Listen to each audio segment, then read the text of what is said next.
Richard Wagner, in his major prose work entitled Opera and Drama, wrote with deep conviction about music and poetry, language and theater, and society, and about myth as an eternal source of wisdom.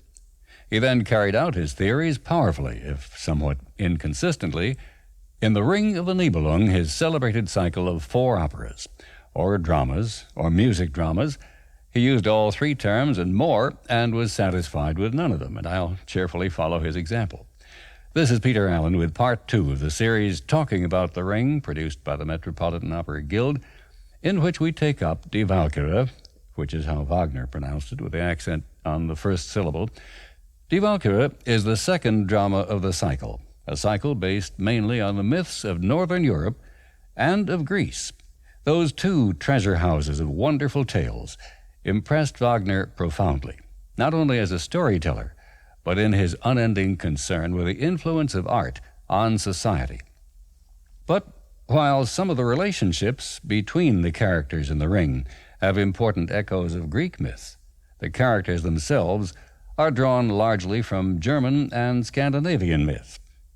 I say largely because some of them are half invented by Wagner.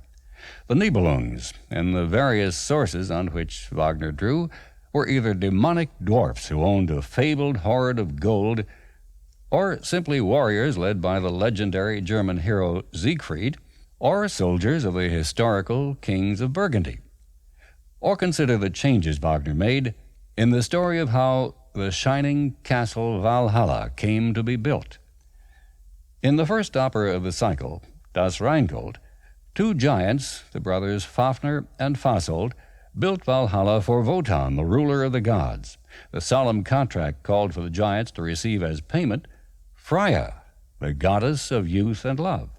But the giants accepted instead the Nibelung hoard of gold, including a ring that gives world power, but also is cursed. And the curse took effect at once. In a quarrel over the ring, Fafner killed Fasold.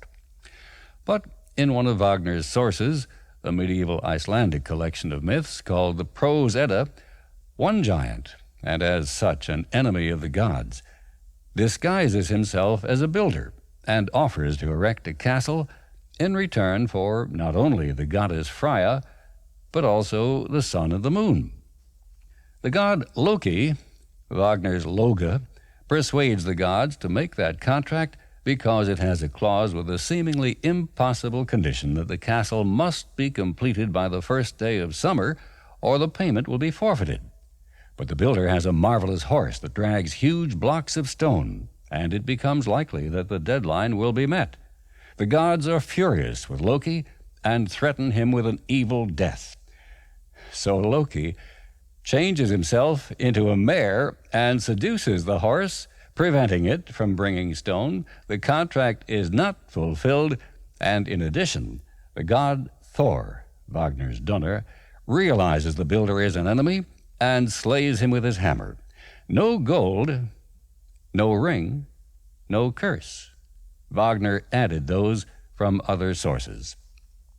Also in the Prose Edda, Loki, as a mare, becomes pregnant and gives birth to an 8-legged horse, which becomes not only the favorite steed of Odin, Wagner's Wotan, but also the sire of a fine horse named Grani, Wagner's Grana.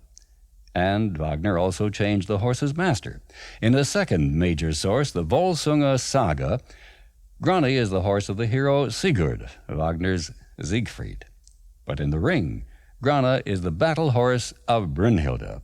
She is Wotan's favorite among his 9 Valkyrie daughters, warrior maidens in both myth and The Ring, who bring to Valhalla heroes killed in combat to form an army defending the gods against giants and Nibelungs.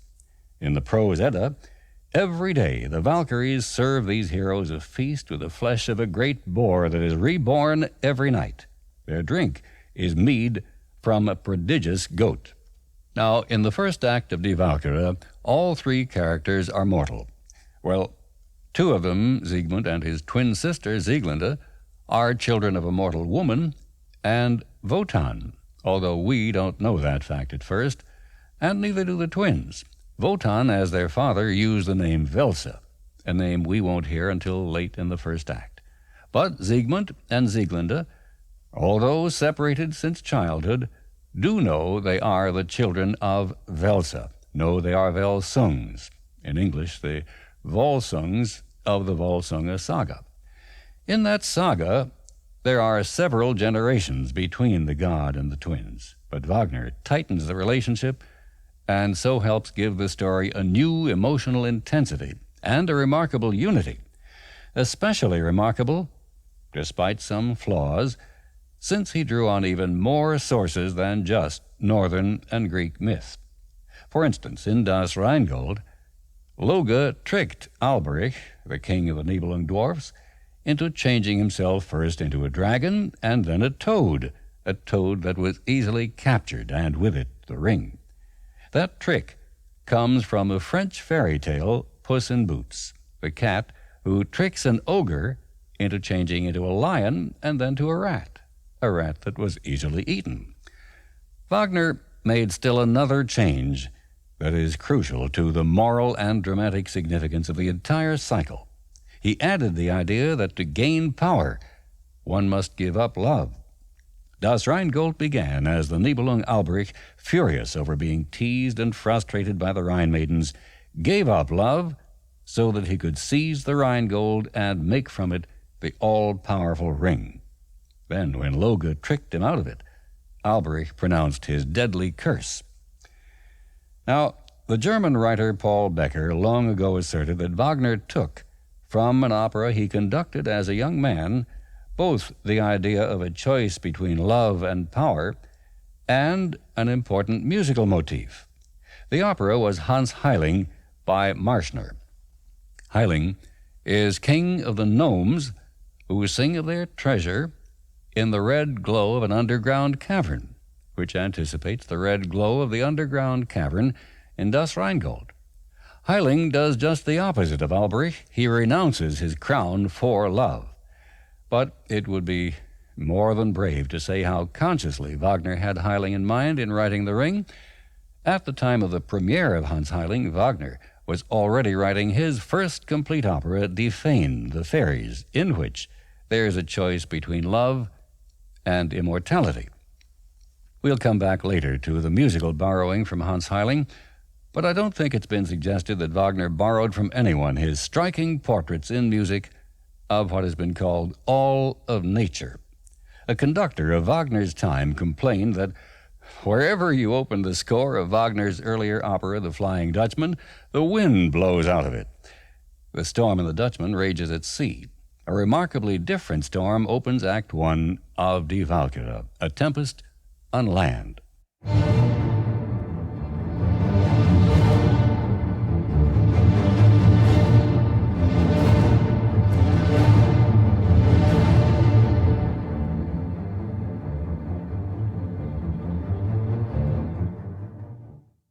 As the storm reaches its peak, that rising and falling motif is taken up by high strings and is joined by brass playing the motif of the thunder god Donner, first heard in Das Rheingold to the words Heda, Heda, Hedo.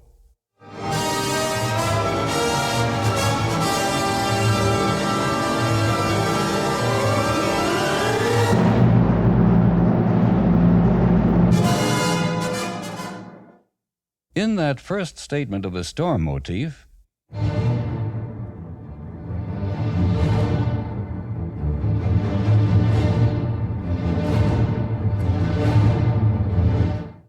one writer hears the steady hammering of rain, another finds swirling rain, a third hears hail, and a fourth, wildly swaying forests. For me, the prelude for many years has been simply a magnificent, violent storm. However, as I listened to it again recently, it suggested none of those details, but did suggest the dogged pattern of someone struggling through the storm. All the more so since Wagner soon modifies the storm motif into the mournful motif of Siegmund, the man who is struggling with the storm. Here in the cellos and string basses is the dying storm, and then played by cellos alone, a motif associated with Siegmund.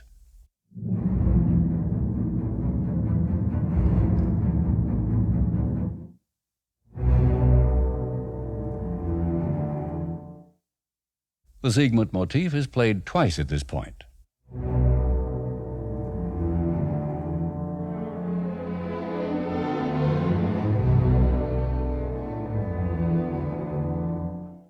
The storm motif derives musically from one in Das Rheingold called the spear, a symbol of Wotan's power. The storm, as we'll see, is an instrument of Wotan's power. Here are the formidable spear motif and the derived storm motif.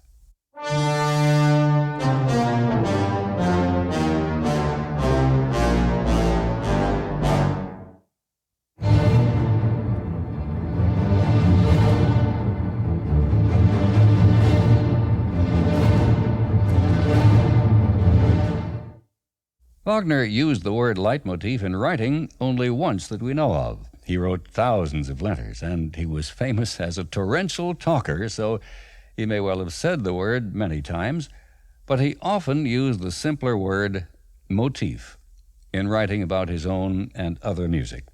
He named only a few of the motifs of the Ring, and he used all of them with unprecedented flexibility. A flexibility that is enjoyable even when it perplexes the critics. I'm thinking of the famous motif from Das Rheingold, the renunciation of love. Only he who renounces love can make the ring.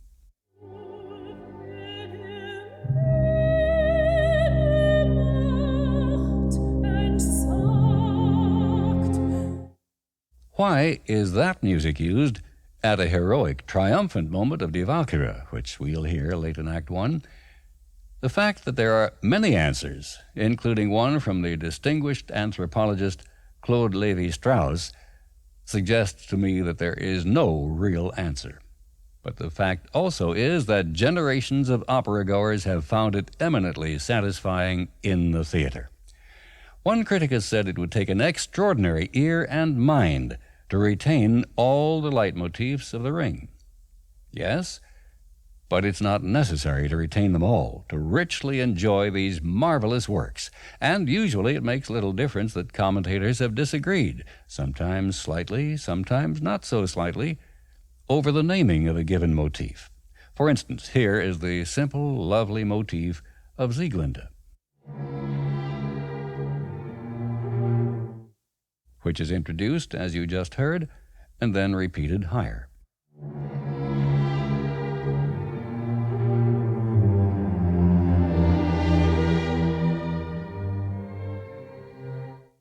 It has been called the motif of compassion, of sympathy, of pity, of Sieglinde's pity, or simply Sieglinde.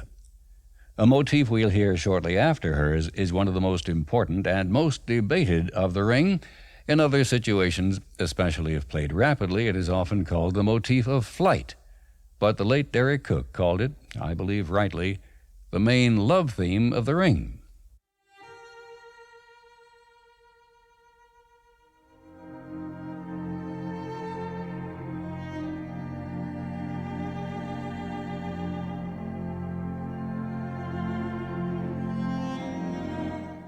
It has been pointed out that the first four notes of that motif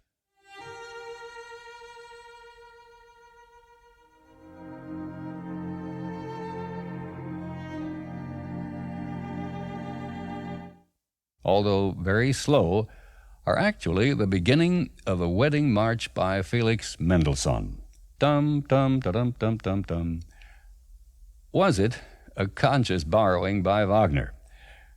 Well, Derek Cook, in the Cambridge University Press Wagner Companion, now out of print, has painstakingly traced a different motif by Wagner from its first appearance in Wagner's very early music for a play called King Enzio, through its appearance in every one of his operas except Siegfried.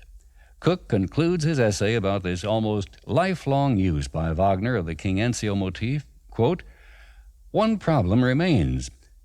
Was it conscious on his part? But that, of course, is another question," unquote.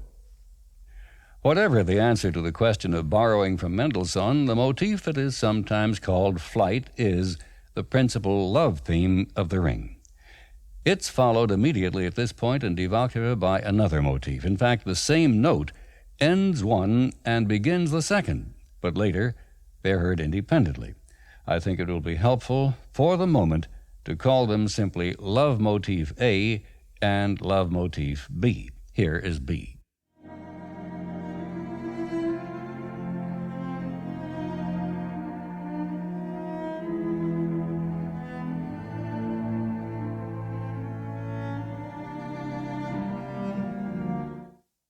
Now, here they are together as written, except that for clarity we'll pause briefly during the note they have in common.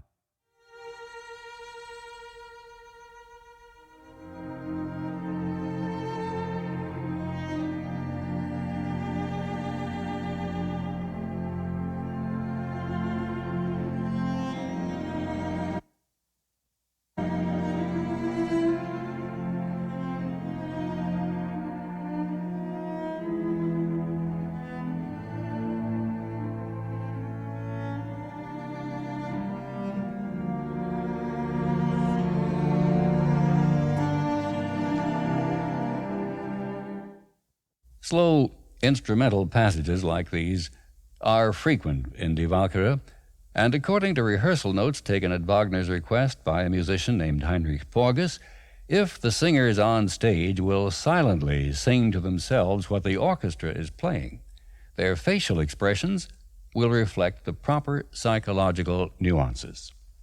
Now, back to the prelude, which works a multiple magic. First, simply as a piece of gripping music in itself. Second, for an audience that has heard Das Rheingold, and Wagner wanted the 4 operas to be heard on 4 consecutive nights, the Donner motif and the Storm motif are links between the first 2 operas, links all the more valuable since the human characters we're about to meet seem to have no connection with the gods and giants of the first opera, Das Rheingold, which Wagner said was a prologue to the trilogy of Die Walküre, then Siegfried, and finally Götterdämmerung. The prelude to Die Walküre also offers the kind of contrast that Wagner so skillfully uses, the violence of the storm, setting off the weariness and melancholy of Siegmund's music and the tenderness of the music that follows. In addition, the storm symbolizes the violence and hostility that we will learn have always confronted Siegmund, a hostility created by Wotan to toughen the hero, a hostility that also creates in Siegmund a melancholy yearning for love. Wotan's storm dies down, and the Act I curtain rises on a room with walls of rough logs, but large enough to have a great tree growing through the ceiling.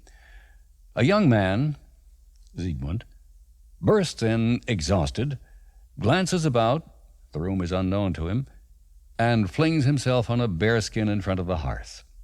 A woman, Sieglinde, comes from another room, is surprised to see a stranger, and admires to herself his heroic, if weary, appearance, as violins play her tender motif, which we heard earlier.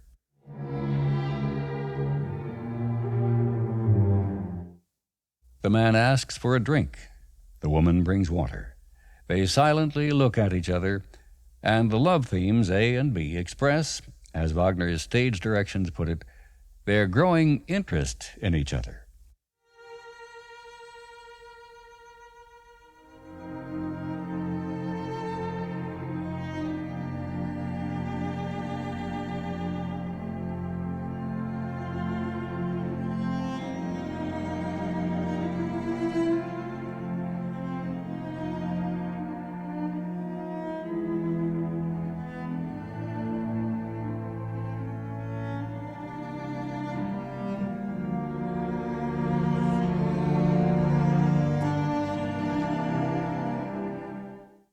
The stranger asks who has refreshed his thirst and his spirit, but withholding one's name, as in Lohengrin, is frequent in myth, and the woman replies only that these are the house and wife of Hunding.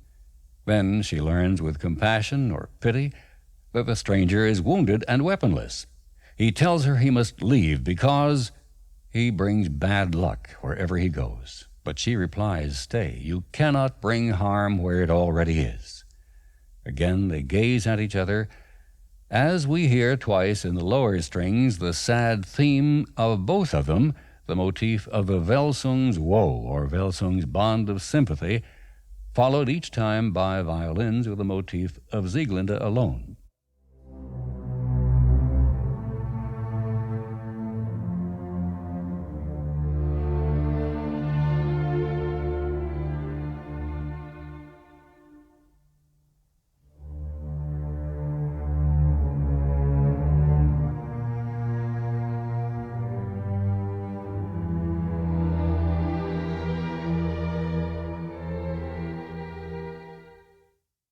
The stranger says he calls himself woeful Wewald, and will wait for Hunding, whose menacing music is heard almost at once.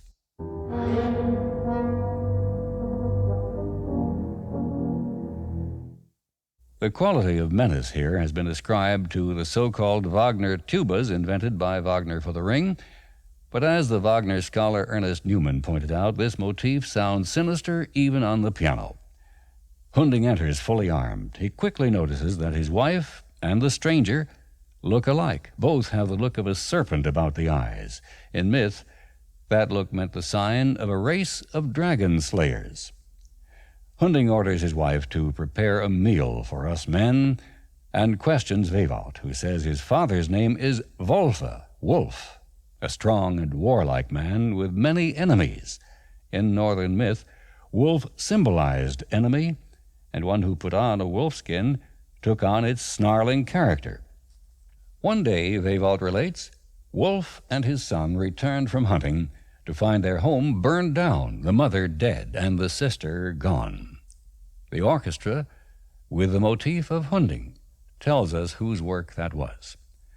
Father and son then lived many years in the forest, always under attack. After one battle, the father vanished, leaving behind only a wolfskin. But the orchestra quietly tells us that the father returned to his true home, Valhalla. As Wewald says, the Vater found I not, den Vater fand ich nicht. Den Vater fand ich nicht.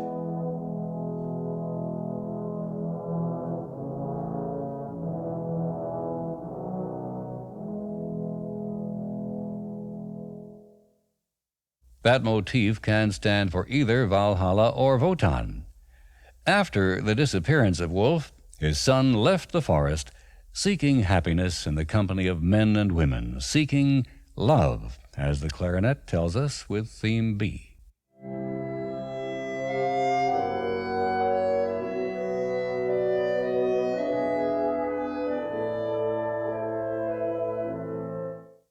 But finding only hostility and misery. The woman asks how he lost his weapons, and he tells her a sad child called on him to save her from a forced marriage. He killed many of her oppressors, including her brothers who were forcing the marriage, but her anger then turned to grief, and she clung to her brothers' bodies. Although he continued to defend her, she died. His weapons were hacked to pieces, and he fled. That is why joyful is what he's not called, nicht heiße. And as he says, heiße, we hear the motif of his race, the Welsungs. Nicht heiße.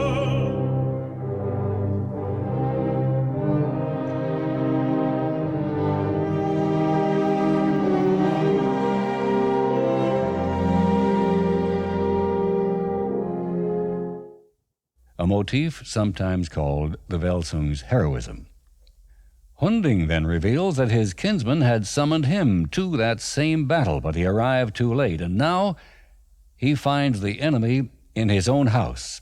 They will fight in the morning, he warns, and he orders his wife to prepare his night drink. As the woman reluctantly leaves, she looks meaningfully at Wewald and then at the tree, and we hear, played twice very quietly, the motif of the sword, heard in Das Rheingold as Wotan was struck by a great but still unexplained idea.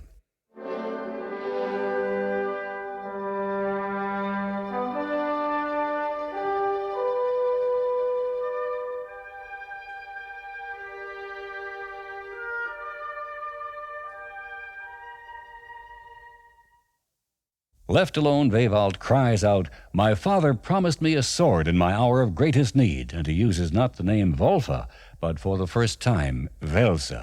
Welse, where is your sword?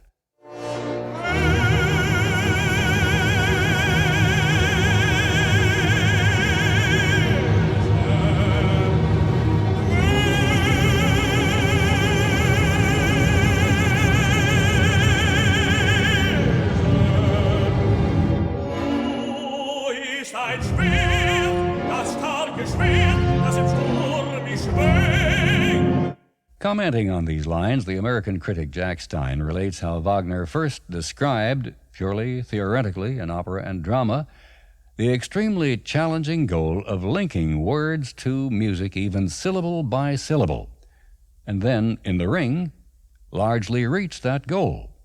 Both Stein and Millington, the books are listed in the printed bibliography of these talks, cite Die Walküre as the peak of synthesizing words and music, and both offer illuminating analyses, Millington of Sieglinde's sword narrative and Stein of Siegmund's sword monologue, which ends with that impassioned plea to Welse. As if in answer to the cry, "Welse, where is your sword?" the motif of the sword is heard again.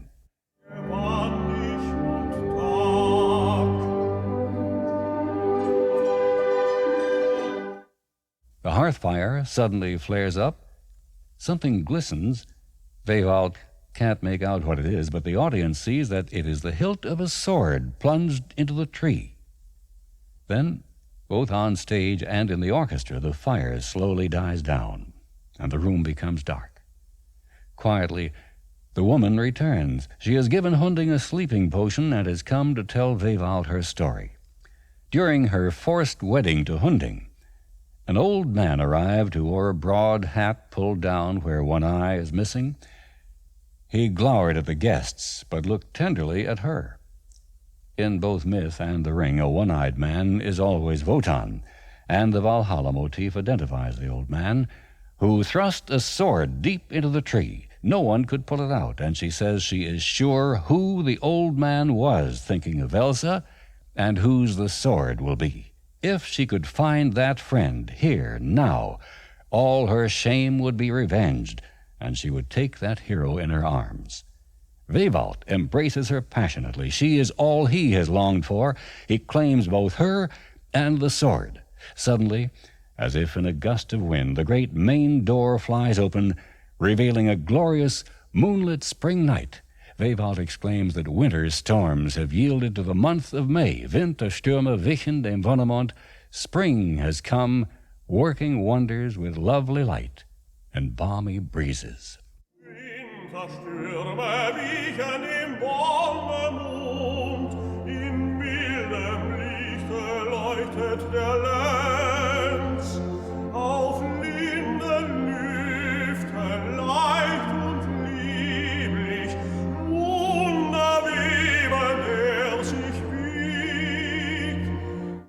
She answers, "Du bist der Lenz, you are the spring I longed for in frosty winter."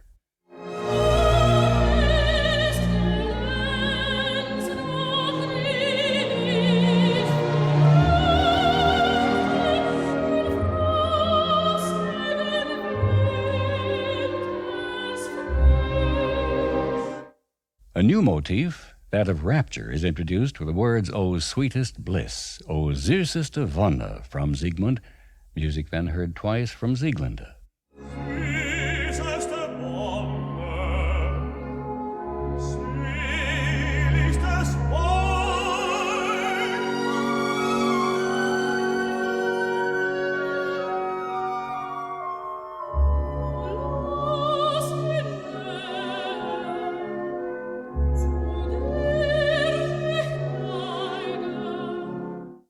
And as the motifs mingle, the two begin to feel a dreamlike recognition of each other's face and voice. Finally, "Is your name really Wewald? Not since you love me. Was your father's name Wolfe? Only to cowards his real name was Welse. Then the sword is for you, and I give you the name I love, Siegmund." Siegmund I am, let this be witness, and he seizes the hilt of the sword and sings, to the motif of the renunciation of love, holiest love, greatest need, burning love, yearning need, and he names the sword needful, Notung. Heiligster Minne höchsten Not, seelende Liebe, sehrende Not,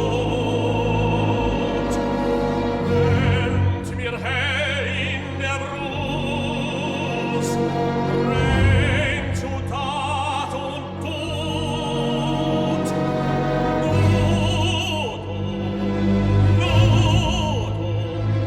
He wrenches the sword free, and the woman at last gives her name. If you are Siegmund, I am Sieglinde. You have won both sword and sister. Bride and sister you are, so flourish then Volsung blood, so blühe denn Welsungen Blut.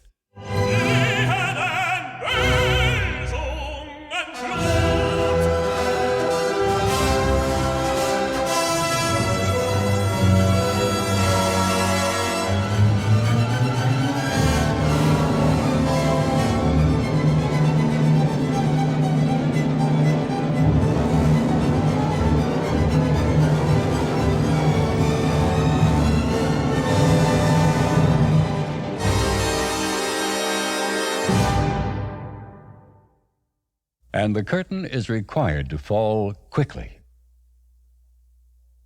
Wagner's first composition draft for the act we have just heard begins with his beautiful, careful handwriting, but it ends written with a careless rush of passion.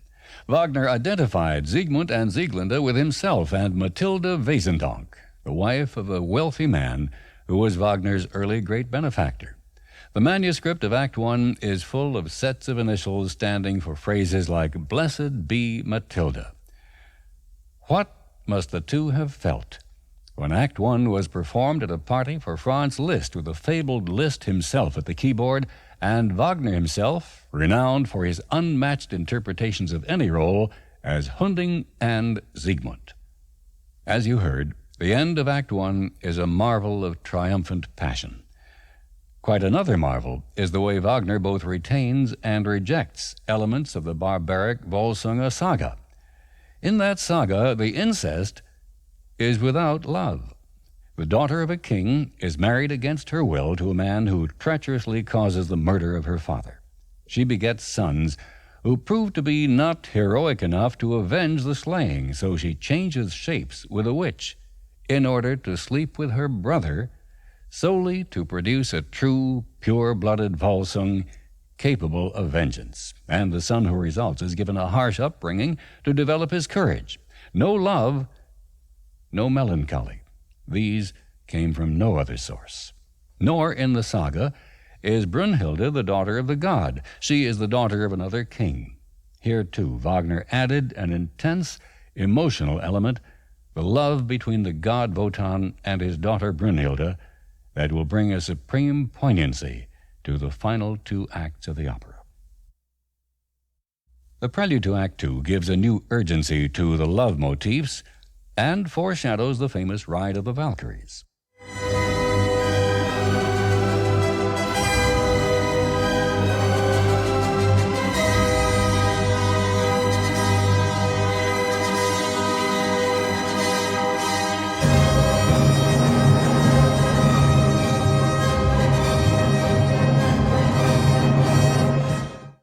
When the curtain rises, Wotan and Brünnhilde are together on the slope of a mountain, exuberantly happy. Wotan tells her that in the coming battle between Siegmund and Hunding, she is to give the victory to Siegmund. However, in a moment, Brünnhilde warns Wotan to prepare himself for battle. His wife, Fricka, is approaching, and Brünnhilde gladly departs. The relationship between Wotan and Fricka mirrors to some extent that between Wagner and his first wife, Minna, which had been stormy at first, and later became increasingly so when Wagner, irresponsibly in her eyes, lost his position with the Royal Opera at Dresden. In Wagner's eyes, Minna spoke for the conventional. So, for Wotan, did Fricka. In a painful quarrel, Wotan defends the lovers because Sieglinde's marriage was forced. Fricka then rages over incest. But as strings tenderly play love themes, including Winterstürme, Wotan advises her for her own happiness to bless true love. Now Fricka explodes, not least over Wotan's own adulteries. His 9 illegitimate Valkyrie daughters at least respect Fricka, but these twins, born to a base, mortal woman, threaten her laws and the rule of law. Wotan condescendingly explains, and he will amplify later, that his aim is to produce a hero, one who is independent of the gods, who will act freely for the gods. Fricka retorts, if Siegmund is truly independent, take away his sword. Wotan realizes he is losing, and he cries out, as you will hear now. Siegmund wanted himself in his need, his note. In the background is the motif of dejection or frustration, a twisted variant of the spear motif, as Fricka answers, you created his need as you created the sword. Und gewann es sich selbst in den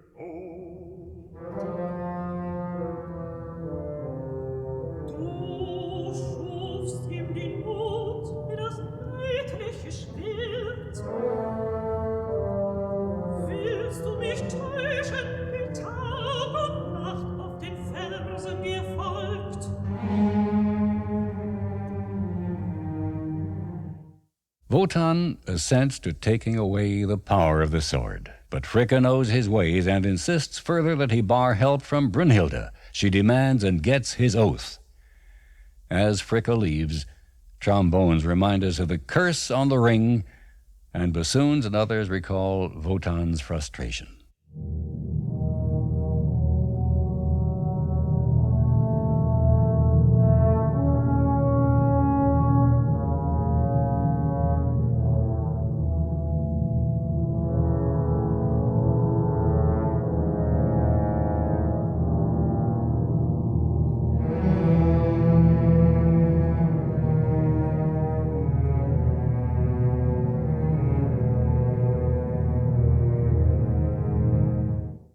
Brünnhilde returns. She has never seen Wotan like this.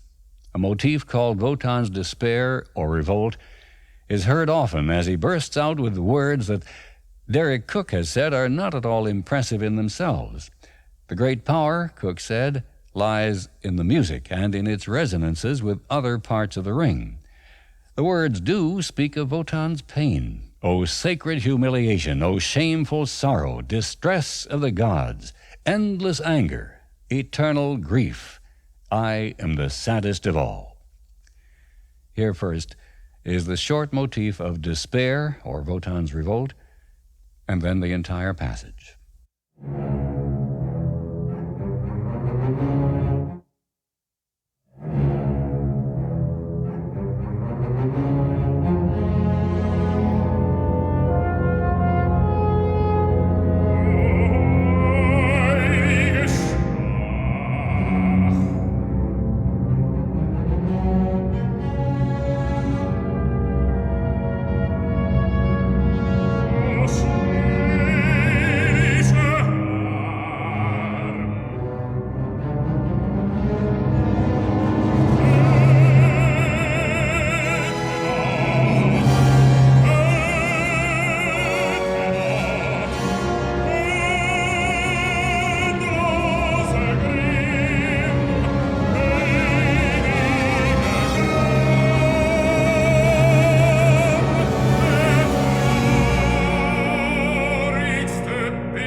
The agony of Wotan.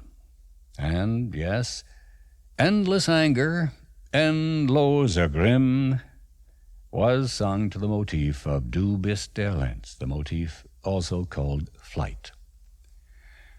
Following Wotan's outburst, Brünnhilde pleads with him to tell her what's wrong, and he replies in a long narrative, a passage that Richard Strauss called the rarest miracle of Wagner's unmatched genius for transforming nuances of feeling into music. Grasping those nuances, or even the broader strokes, depends on having at least some knowledge of what Wotan is saying, which we'll explore in a moment. For those who don't know what he's saying, this scene can be long. For those who do know, it can be magnificent. One critic, who shall go nameless, said Wotan is a bore. Far more on target is Joseph Kerman in his book with the Wagnerian title Opera as Drama. Kerman writes, quote, "The principle behind such resumes is a genuinely dramatic one, to interpret past action in a new synthesis determined by fresh experience," unquote.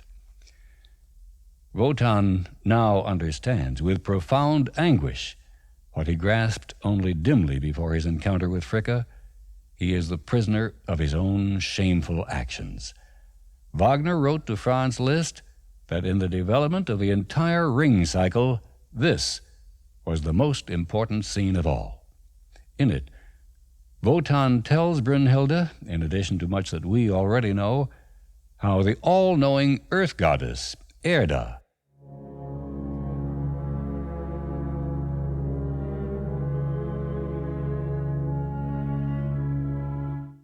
warned him in Das Rheingold of the coming end of the gods. To learn more, he went down into the womb of earth and forced knowledge from Erda by the magic of love. She bore to Wotan Brünnhilde, and Wotan says he hoped to avoid the end of the gods by having Brünnhilde and her 8 Valkyrie sisters bring to Valhalla to defend it slain heroes made obedient by trickery. But if Alberich ever recovered the ring, he would buy away those heroes. As the guardian of law, Wotan cannot use force to take the ring from the giant Fafnir. Only a hero and Held, independent of the gods, can do what I may not, was ich nicht darf. And we hear the motif of the need of the gods.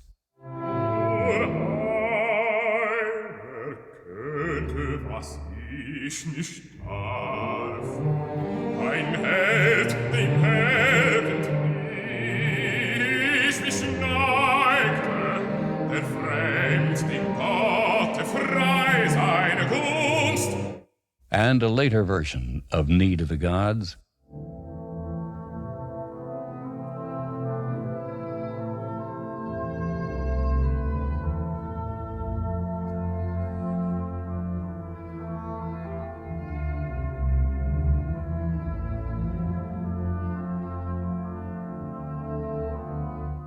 But Fricka has shown to Wotan's shame and self-loathing that in creating that hero, Siegmund, who is hardly independent, Wotan was merely deceiving himself, and now he must give the victory to Hunding. He must betray what he loves.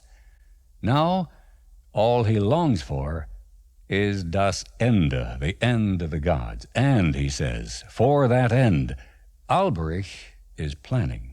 And we hear the motif of Alberich's hatred.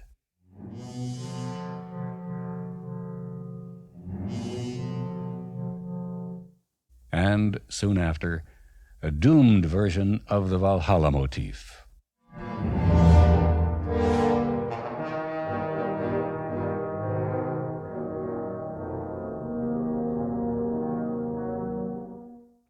A woman bought by gold is already carrying Alberich's child. Even so, Brünnhilde must protect the laws and honor of Fricka and side with Hunding. To Wotan's astonished rage, Brünnhilde refuses to betray the one he loves. He threatens chaos and terror if she disobeys. He storms away, and we hear a dispirited Valkyrie motif as Brünnhilde is left alone.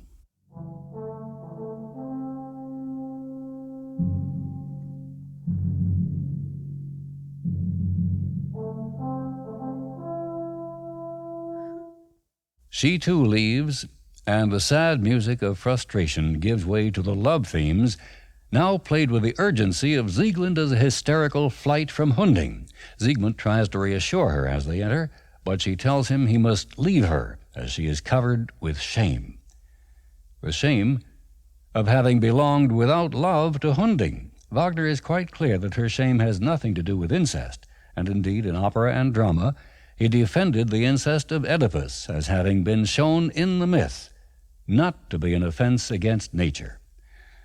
Although he changed somewhat as he grew older, Wagner's attitude to the twins, and to Wotan as well, was clearly, if crudely, foreshadowed in his early opera Das Liebesverbot, the ban on love, which, he tells us in his autobiography, was a call for the glorification of unrestrained sensuality as against the hypocrisy of convention. Unfriendly critics at the English premiere of Die Walküre used words like loathsome and degrading about the opera, but one account tells us that the audience, including royalty, was captivated by it. Wagner's care to make the twins' love begin as sympathy and blossom in ignorance of their relationship, and above all, as always, his music, have made this the most beloved opera of the Ring, a story of conflict not only between love and power, but also between love and convention. After Sieglinde's outburst of unconventional shame, her hysteria turns to hallucination. She sees Hunding's hounds tearing Siegmund's flesh, and she faints in his arms. Now begins the famous, solemn, but ultimately passionate scene of the Annunciation of Death. The love themes are sounded with slow poignancy and introduce a new theme, that of fate.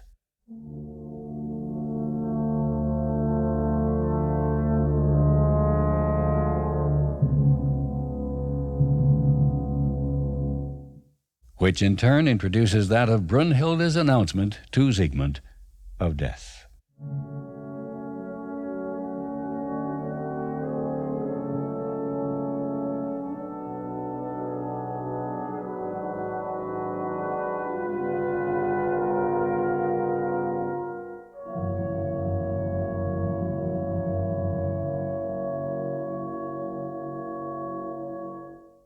Its last three notes restate the fate theme.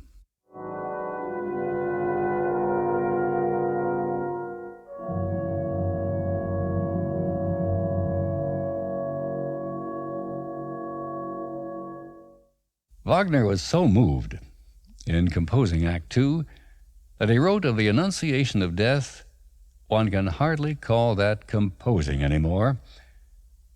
Yes, and it detracts not at all that this magnificent, solemn motif echoes Marschner's Hans Heiling.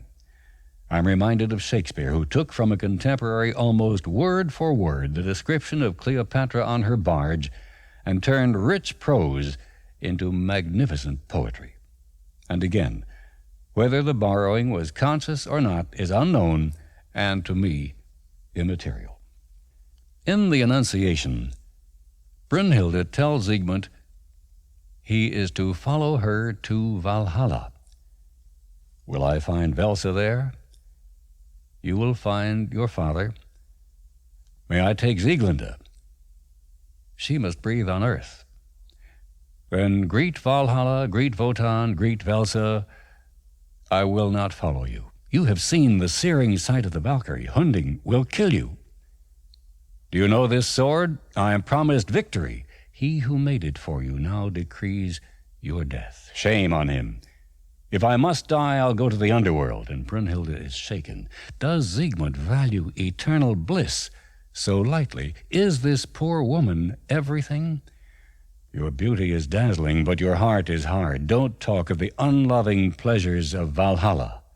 With growing emotion, Brunhilde offers to protect Sieglinde. No one shall touch her. If I'm to die, I'll kill her first. And he is about to do that. But Brunhilde, profoundly moved by his intense devotion to Sieglinde, stops him and promises victory. She hurries away. The sky darkens with thunder clouds, and Siegmund hears the horn and hounds of Hunding. Siegmund rushes to battle. Sieglinde dreams feverishly of her mother and the flames that destroyed their house. She is awakened by a storm, and in thunder and lightning sees Brunhilde helping Siegmund against Hunding. But in a sudden red glow, Wotan appears, holds out his spear. Nothung shatters on it, and Hunding kills Siegmund. Brunhilde rushes away with Sieglinde and the pieces of the sword, and Wotan, with a contemptuous wave, kills Hunding. before he storms away to punish Brunhilde. His sadness at Siegmund's death is evoked in the orchestra. But even without the powerful music we are about to hear, how vastly different is Wagner's Wotan from the motiveless, colorless, loveless god of the saga.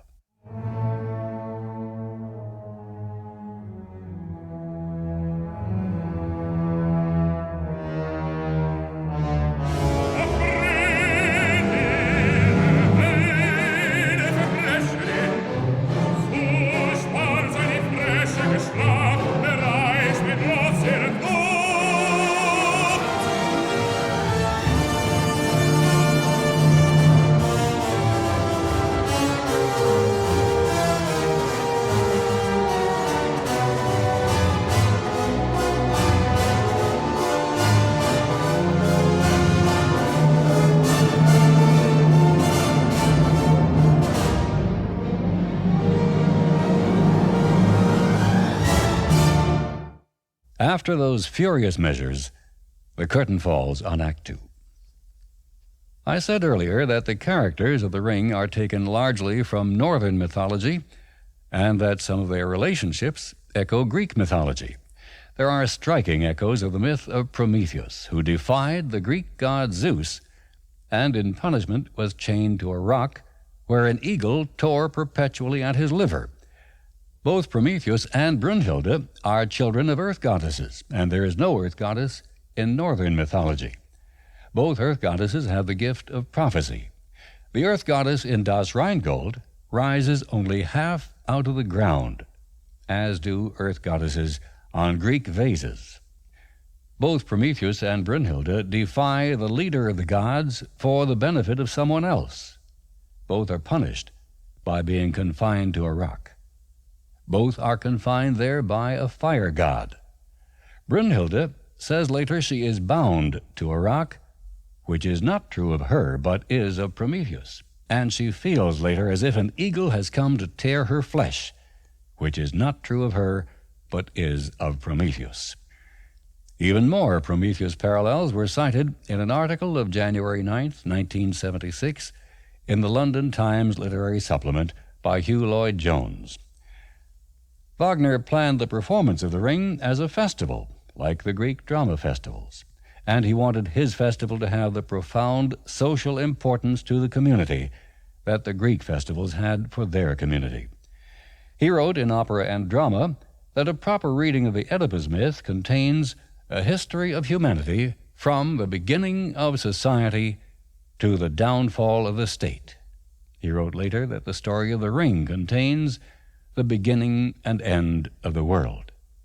His deepest admiration was for the great Greek dramatist Aeschylus, above all for his trilogy called the Oresteia, which is dominated by a curse.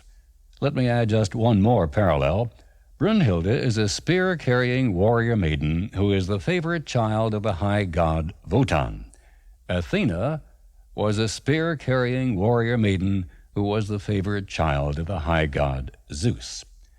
And now 8 spear-carrying warrior maidens will gradually fill the stage when the curtain rises for Act 3 of Die Walküre, after the most famous music of The Ring, the most abused music of The Ring, the Ride of the Valkyries.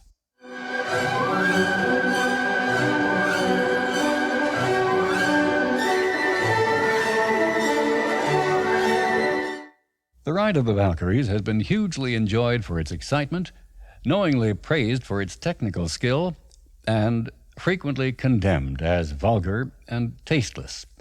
But Derek Cook has asked what good would tasteful music be for Valkyries? To evoke these high-spirited women on horseback careening wildly through the air toward their meeting place on a rocky mountain, what could be more effective than those shrill strings and the galloping brass? The real trouble with the Ride of the Valkyries, in my opinion, is that we know it too well. When it was first heard at a concert performance 14 years before the premiere of The Ring, it received what was called unparalleled applause.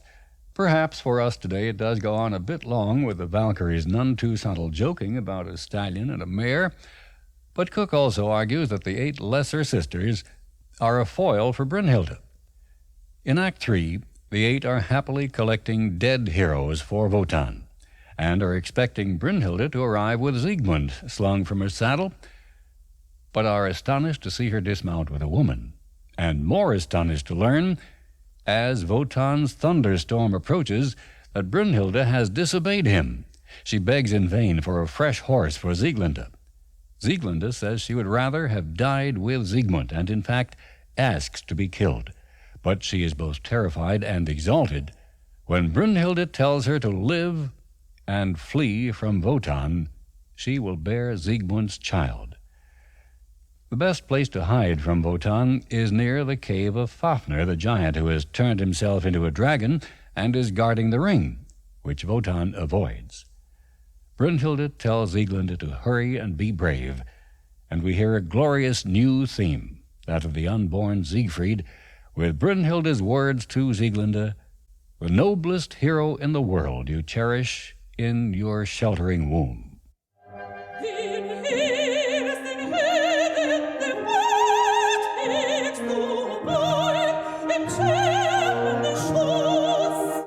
And Brünnhilde names him Siegfried, a name she interprets as joy in victory. Sieglinde replies with an even more glorious theme, which we'll not hear again until the very end of Götterdämmerung. It has always been named the motif of redemption, but recently it has been shown that Wagner himself called it the theme of praise for Brünnhilde, a hymn to the heroine and the motif of glorification of Brünnhilde. And it is Brünnhilde who, to this music, is being described in the words, "O highest wonder, most glorious maiden, O herstes Wunder, herrlichste Maid."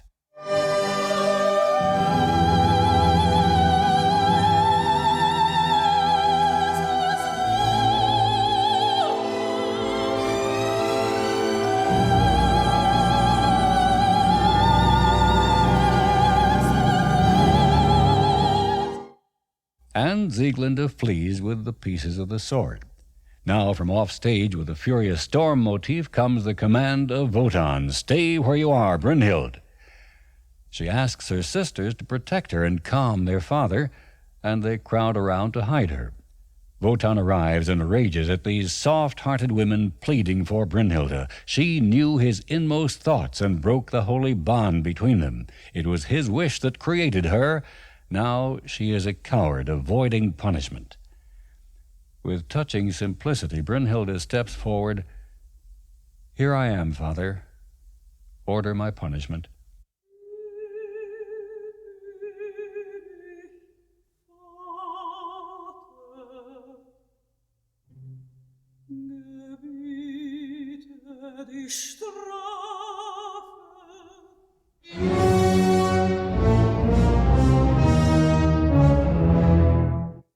Wotan thunders that she is punishing herself. She will never more bring heroes to Valhalla, never more hand him his drinking horn, never more will he kiss her lips. She is banished from his sight, and here on the mountain she will sleep defenseless, the prey of any man who comes along. And if her shrill pleading sisters linger, they will share her fate. With wild screams the Valkyries rush away. Then the sky grows calm, and gradually night begins to fall. An eloquent, long pause between them is filled with sad motifs, including that of Wotan's dejection or frustration.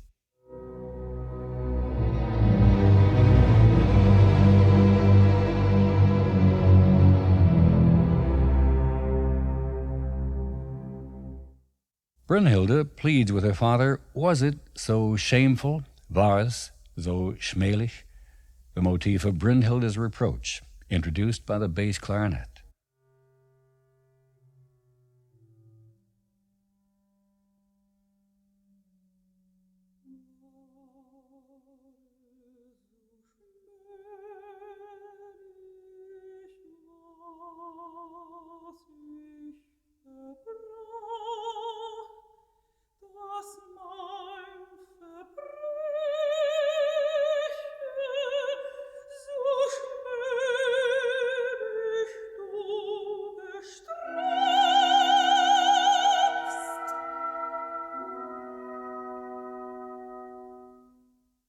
With swelling passion, Brünnhilde pleads that she was only doing what she knew was closest to Wotan's heart, out of the love for Siegmund that Wotan had taught her.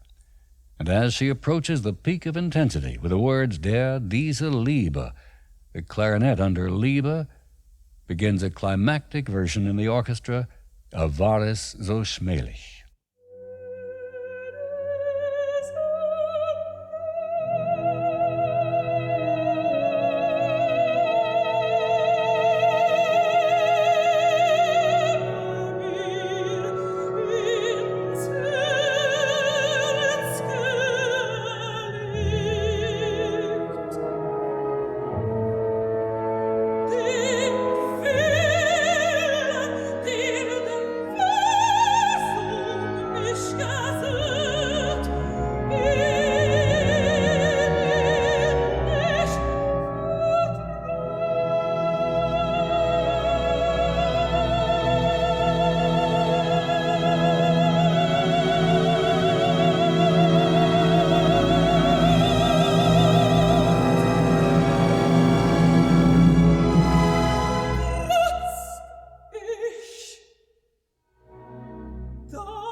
I disobeyed your command out of love.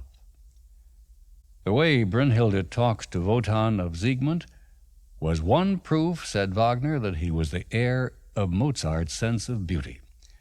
But, beautiful as the speech is, the chords that follow it show that Wotan is still angry, while I was suffering over what I had to do. You were inspired by love. Let love lead you then, not Wotan.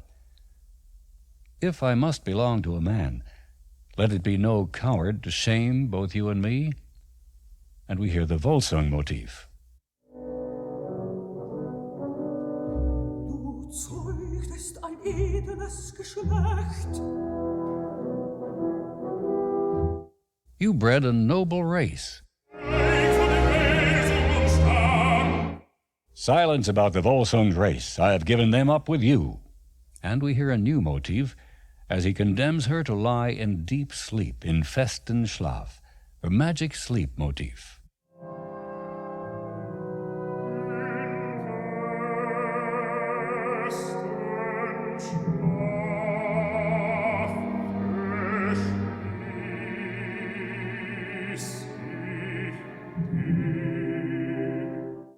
But Brünnhilde falls to her knees, clasps Wotan, and begs, "If I must sleep, let me be protected by terror that will keep back all but the bravest hero." The motif of Brünnhilde's sleep is heard often now and in the next opera of The Ring.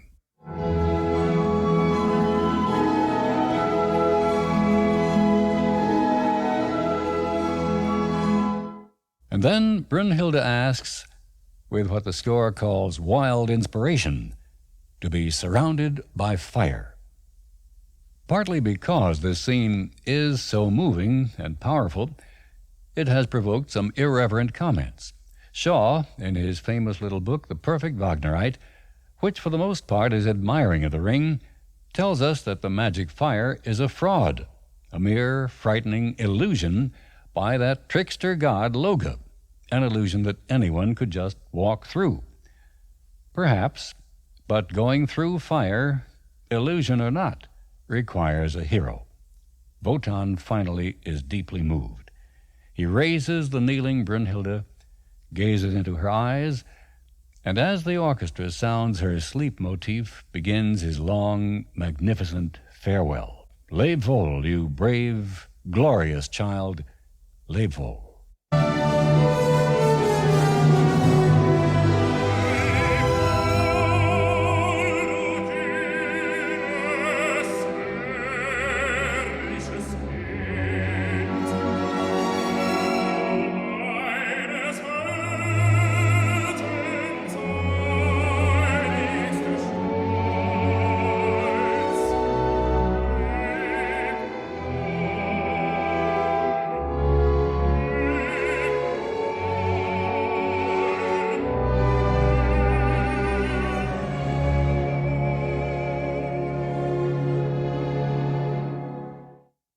tenderly recalls their past joys together, promises that only the greatest hero will wake her, and kisses away her godhood.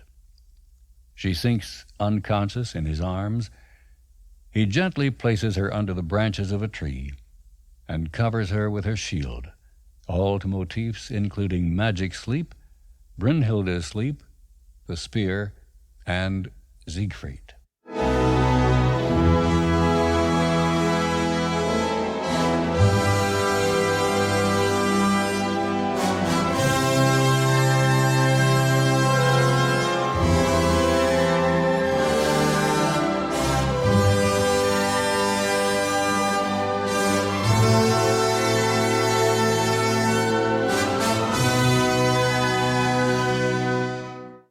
The god calls on Loge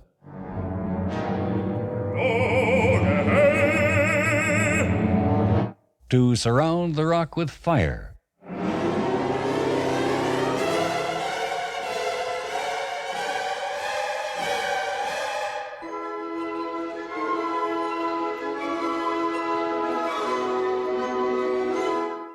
And Wotan's final words in Die Walküre are, "Whoever fears my spear will never pass through the fire," sung to the Siegfried motif.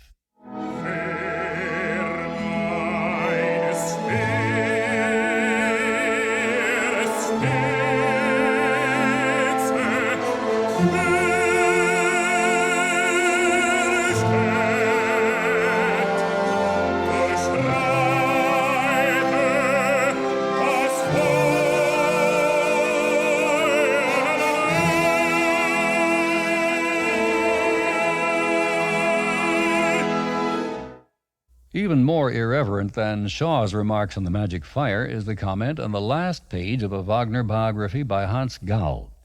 He pours scorn on Wotan for what he did to his own son Siegmund and his own daughters Sieglinde and Brünnhilde. After which, says Gall, we sit there not indignant, but deeply moved. Then he asks, clearly thinking of the title of Wagner's book, Opera and Drama, is this drama? No, he tells us, it's only opera.